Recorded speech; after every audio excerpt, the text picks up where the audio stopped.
Jadi semuanya ditentukan berdasarkan lembaga yang memiliki otorisasi. Lalu yang lebih sederhana lagi, kalau memang seseorang ditanya tentang keasliannya, cukup sederhana, saudara advokat Prof. Egy Sujana tinggal menyerahkan saja ijazah aslinya. Menurut saya sudah selesai.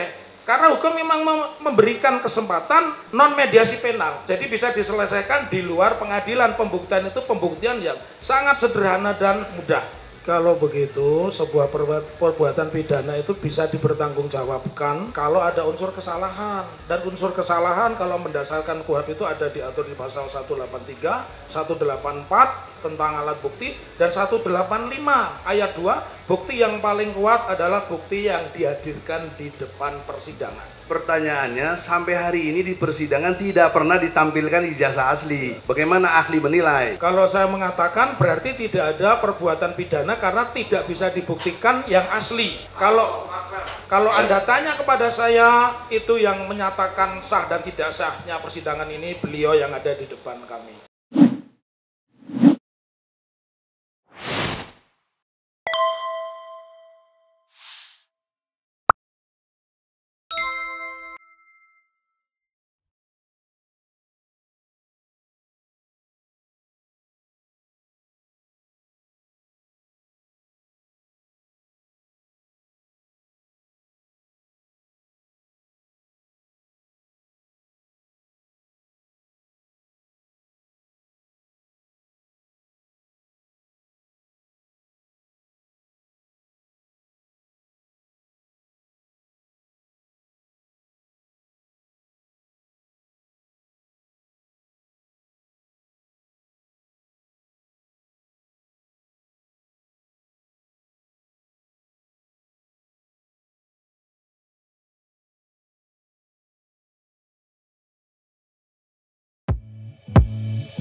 Saudara ahli yang dimuliakan Allah, amin, insyaallah. Amin, insyaallah. Bismillahirrahmanirrahim. Assalamualaikum warahmatullahi wabarakatuh. Waalaikumsalam warahmatullahi wabarakatuh.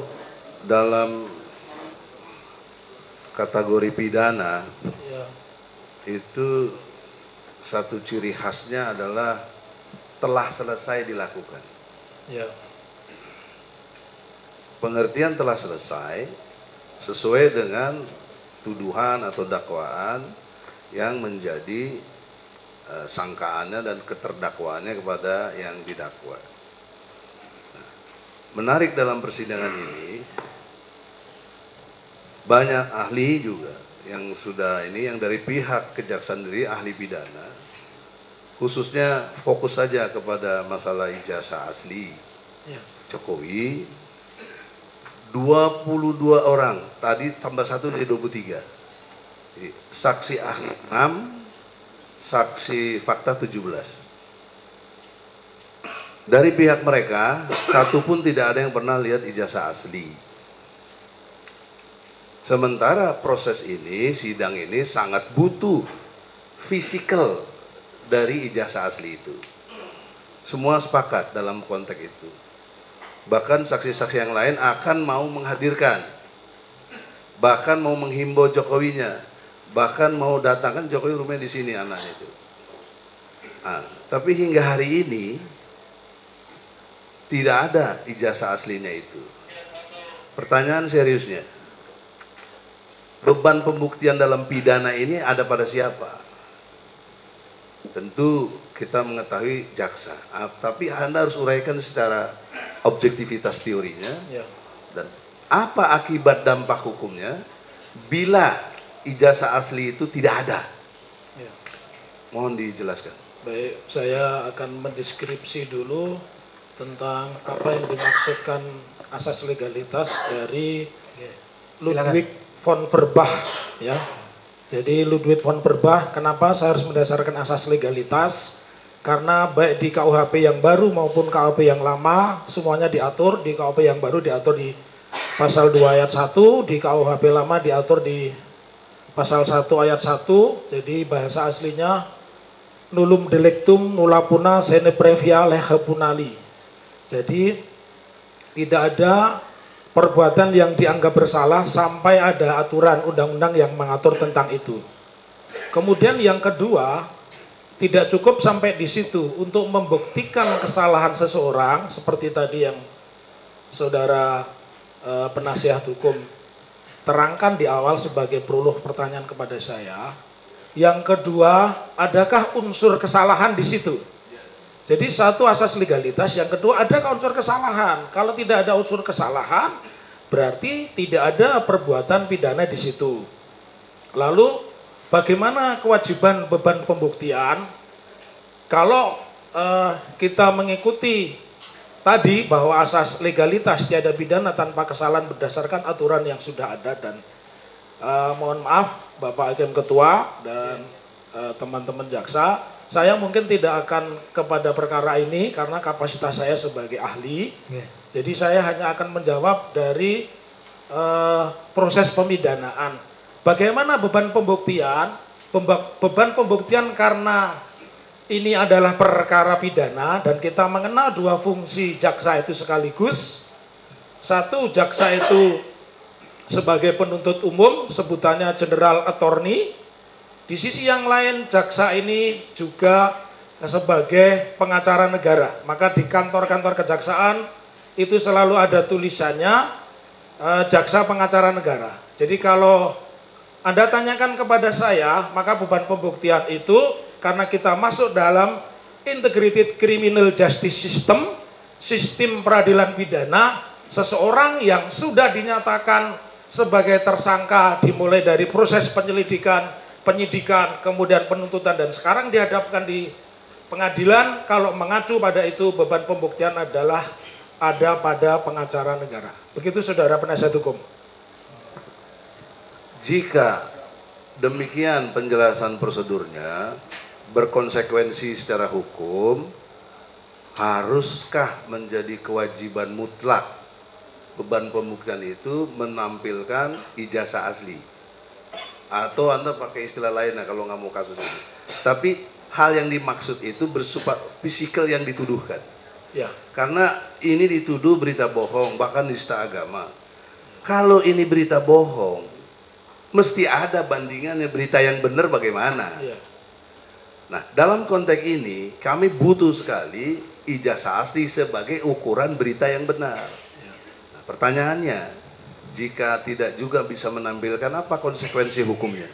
Sebelum sampai pada pengertian ijazah asli dan tidak asli, saya akan terangkan dulu apakah pasal 14 ayat 1, pasal 14 ayat 2, dan pasal 15 Undang-Undang Nomor 1 Peraturan Pidana itu masih memiliki cantolan hukum.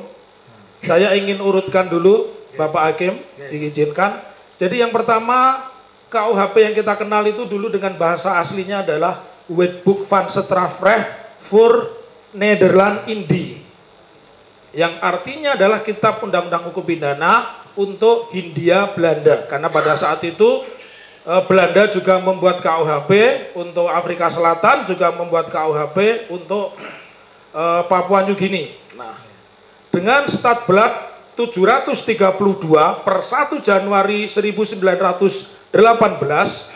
diberlakukanlah KUHP tersebut. Lalu kapan KUHP ini menjadi meng-Indonesia? Diundangkanlah dengan Undang-Undang Nomor 1 tahun 46 yang kita mengenalnya sekarang KUHP.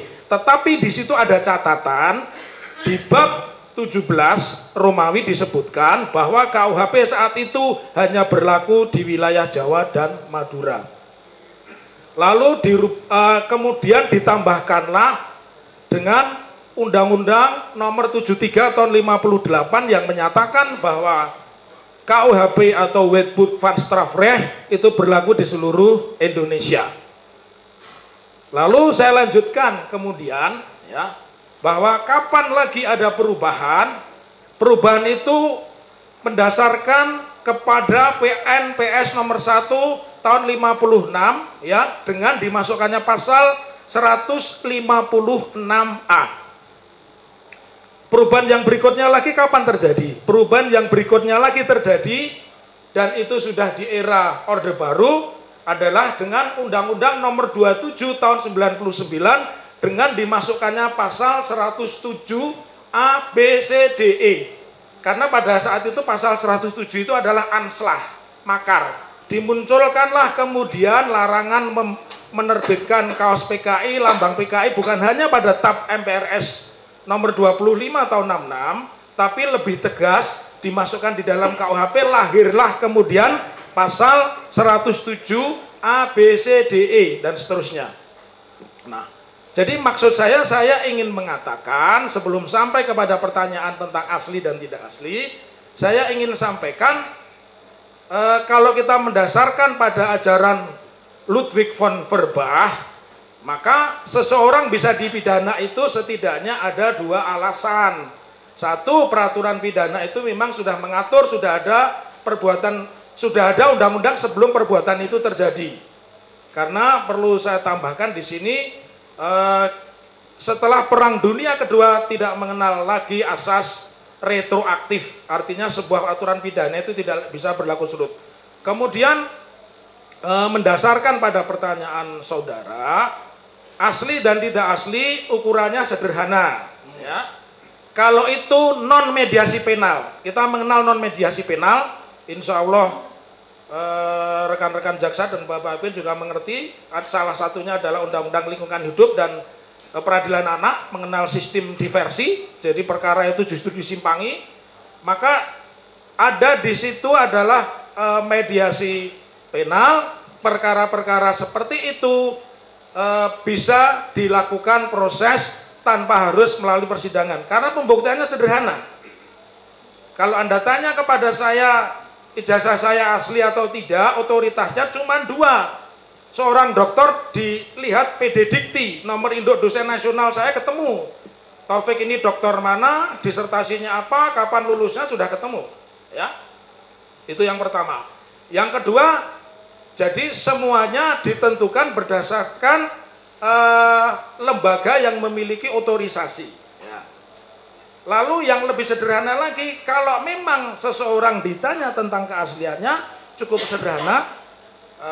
Saudara advokat Prof. Egy Sujana tinggal menyerahkan saja ijazah aslinya. Menurut saya sudah selesai. Karena hukum memang memberikan kesempatan non mediasi penal, jadi bisa diselesaikan di luar pengadilan. Pembuktian itu pembuktian yang sangat sederhana dan mudah. Begitu saudara. Ya, terima kasih saudara Hari. Tapi fakta di persidangan amat sangat terang benderang kaitan dengan institusi tadi. Kalau dokter kaitan dengan dikti, kalau ini yang diproseskan SD, SMP, SMA, itu paling tidak kepala sekolah itu sudah semua ditanya, tidak ada yang pernah lihat, bahkan dilegalisir tapi tidak pernah tahu ijazah aslinya. Nah, yang kedua, buku induknya hilang, buku induk hilang untuk dikonfirmasi. Kemudian ada yang dimakan rayap. Tinggal satu peluang yang sangat mungkin dari yang pemegang ijazah itu sendiri. Dalam hal ini yang terhormat Presiden kita semua, Bapak Insinyur Jokowi. Kan begitu logika hukumnya. Maka pertanyaannya, mengapa kalau dia sibuk Presiden, wajar kita maklumi. Kan bisa perintah Jaksa Agung. Jaksa Agung pinta ini sama jaksa-jaksa ini. Tapi itu pun tidak ada sampai hari ini. Bagaimana pandangan hukum pidana dalam konteks ini?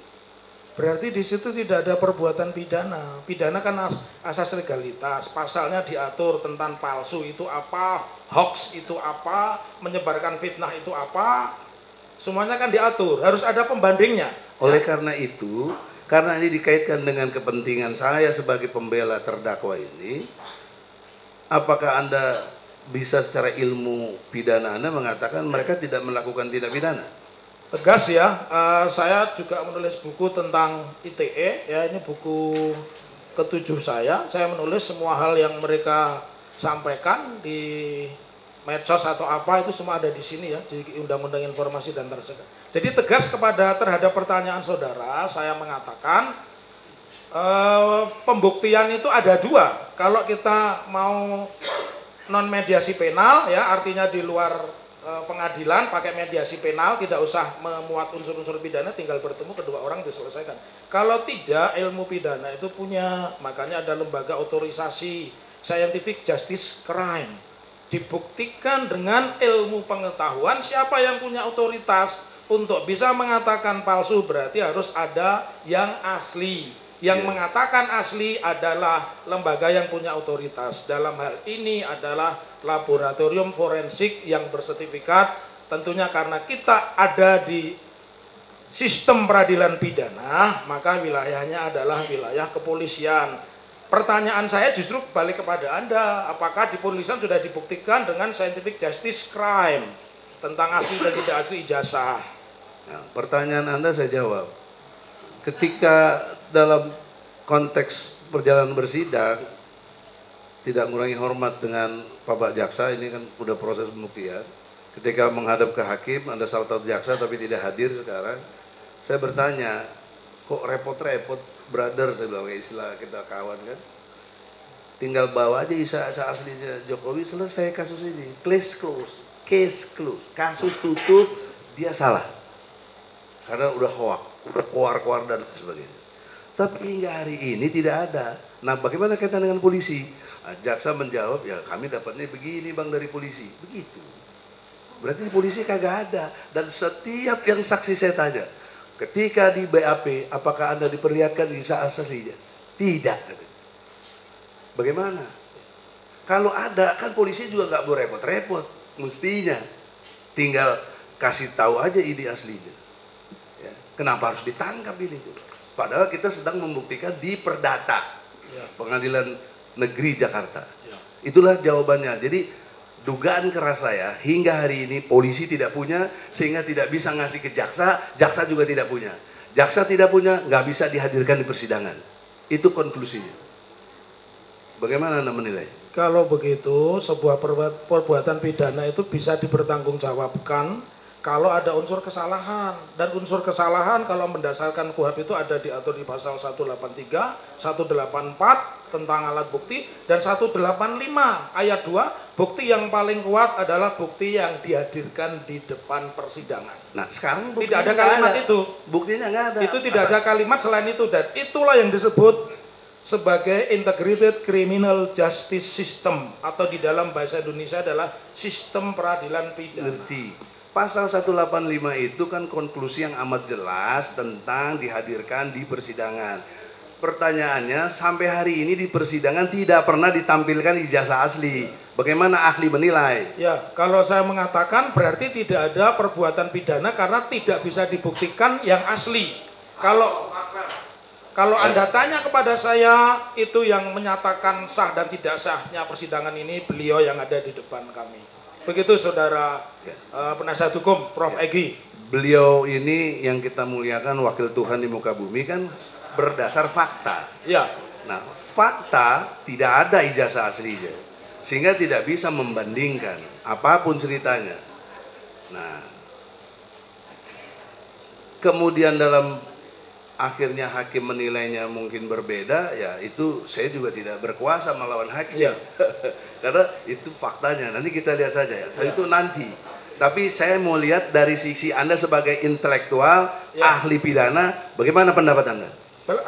Bahwa persidangan itu tidak sah kalau tidak bisa menghadirkan bukti pembanding. Tidak sah ya? Tidak sah. Tidak sah. Harusnya kasus case close ya? Ya. Gitu. Mekanismenya lewat putusan pengadilan, karena sudah di pengadilan. Tambah lagi, saudara. Pasal 143 KUHP ayat 1, 2, dan 3 kita semua tahu tentang lengkapnya dakwaan jaksa. Ya. Tentangnya jelasnya dakwaan jaksa. Ya toh? dan tentangnya cermatnya jaksa dalam mendakwa. Apakah ahli menilai dengan tidak ada ijazah asli dibawa ke persidangan itu tidak lengkap, itu tidak cermat, itu tidak jelas dari jaksa? Kalau pendapat saya, karena itu wilayah pekerjaan jaksa, saya hanya menjawab secara akademis. Ketika kita mendudukkan seseorang sebagai terdakwa di depan persidangan, kita harus bisa membuktikan dengan segala konsekuensinya. Maka ada putusan namanya onslah, ya, ada putusan visprah, dan ada putusan terbukti. Begitu saudara penasihat hukum. Dari kategori visprah, onslah, itu yang tepat buat ini siapa? Kalau seperti itu onslah. Onslah. Nah, jelas, tegas. Tegas. Ya. Berarti Anda betul ahli yang